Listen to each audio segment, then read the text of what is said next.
काय वास्तविकता आहे आणि काय आहे?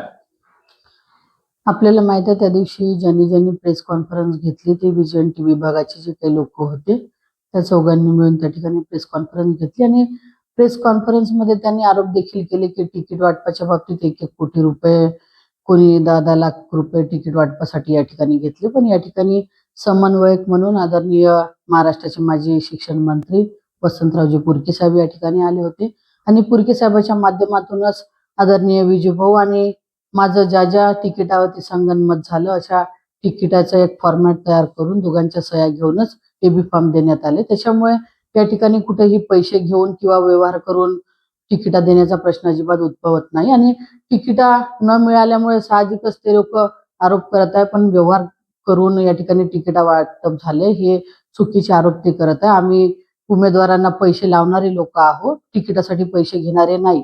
त्याच्यामुळे असे बिनबुडाचे आरोप जर का कोणी करत असेल तर हे आरोप आम्हाला अजिबात मान्य नाही.